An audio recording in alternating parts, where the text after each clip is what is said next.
Dear friends, welcome to the channel The Eastern Front. Today I will show you the first episode film from the series Soldier's Memoir, which is based on the conversations of the writer Konstantin Simonov with the Knights of the Order of Glory of the 3 Degrees. The hero of this film was a participant in the Great Patriotic War, the commander of the gun Mikhail Petrovich Batygin, a tank destroyer, as his comrade and commanders called him. Actually, artillery, as they say, is the god of war. But still, this is a god of different calibers and different purposes.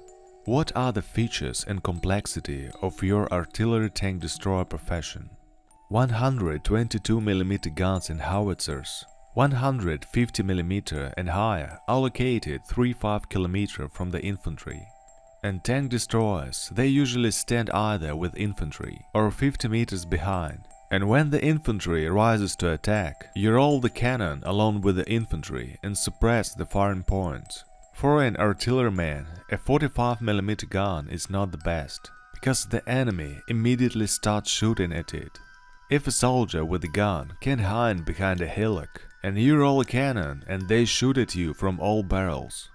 The 150 and 200mm guns still don't roll, they are dug in and stand in position. This is a big difference. All gunners admit that the hardest work was to put up the gun. They even said about us, the trunk is long, the life is short. Tell us, what caliber guns did you have during your service? At different times of the war, at the beginning and at the end. A 45mm the first, the second it was after the injury. When I returned, I served in an anti-tank crew with a 57mm gun. What year was that? It was in 1943, and in the same year after another injury, I got into the anti-tank crew of a 76mm gun. Have you already entered Berlin with a 76mm gun and fired no longer from close positions? No. What are the closed positions there? There you roll it. Assault group, infantry, 76mm cannon and 1 tank. The task is to help the infantry. We start shooting in basements, because soldiers with Panzerfaust usually shoot from basements. So we dug them out from there. Shells were not spared. This is not what we had in Ukraine. When you stand on the defensive, they will give you 1 shell and that's it. Shells were not spared because there were enough of them. Each shell saved the lives of our soldiers. When I started my service on the 45mm gun, there were no 57s, they came out later. I have only positive memories of her. Weight 540 kilograms, very maneuverable, it was easy to roll, if it's got into the funnel, then it could be pulled out. This gun hits very accurately, but there was not enough penetration force when the new German Tiger tanks appeared.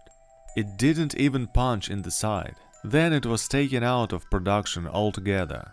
Then came the 57mm gun, with a more powerful projectile, heavier, and it has a direct shot of 900 meters. In 1943 we received the sub-caliber shells. This is a wonderful projectile. It was made of a light alloy, and in the middle there was a tungsten core. When a shot was fired and it hit the tank, the projectile itself was destroyed and all the kinetic force fell on the core. It pierced through the tank. The gunner in the artillery crew is the main figure. Almost everything depends on him. Do you understand? When tanks are coming at you, when infantry is coming, it's pretty scary. When a tank is coming at you, you need to have iron nerves so as not to shoot before its time and aim correctly. The whole difficulty of shooting at the tank is that this target is moving all the time. If it's standing without movement, it's so easy to hit it. The gunner must have a good shooting at the moving target. With experience it's developed. You are tense during the battle, but your head is working clearly. You are evaluating everything. And if there was such a gunner in the team, and there usually were, then the chances of success in the battle increased. Mikhail Petrovich, since when did you become the commander of the gun? During the battles near Stalingrad, during the battle the commander was wounded, and I became the commander of the gun, and so went through the whole war. And how many gunners did you have during the war? How many were replaced? I have changed 3 gunners. The last one I had was Kravchenko, a Ukrainian, Grigory Grigorovich, young, 1925, intelligent. In this respect the guy was reliable. The loader was Valiyev, a wonderful Kazakh.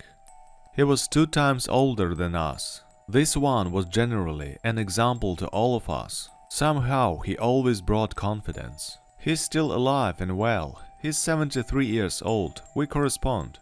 And Kravchenko? I've lost Kravchenko's trail and I won't find it. And in the last fight he was with you in the place.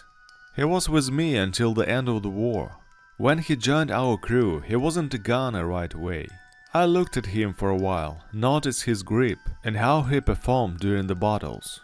And I slowly prepared him, and then he became a gunner after crossing the Dnieper.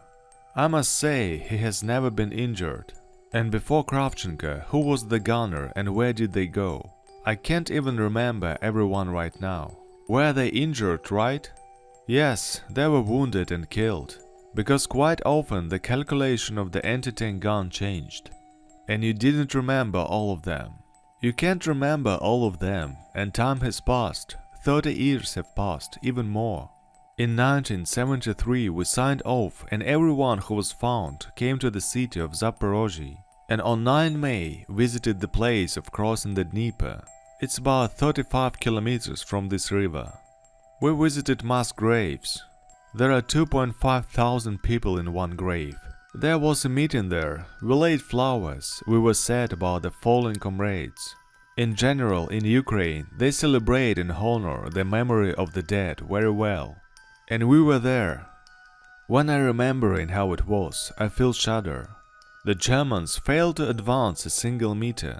All through, there were so many losses. Our comrades stood till the end. I remember 8 August, when we lost 3 guns and half the personnel of the battery. All through we knew that the German would attack. The guys from the intelligence managed to warn us. This day has been imprinted in my memory forever. We lost such good guys then, do you understand? That's right, Mikhail Petrovich Badygin said. If we had not stood till the end on our positions, we would have died not only in that one hard battle, but in general in the whole war. Dear friends, that's all for today. It was Tim and the Eastern Front channel. If you like this video, please press the like button and write any comment. It really helps to promote the video and support the channel. Thank you so much and see you.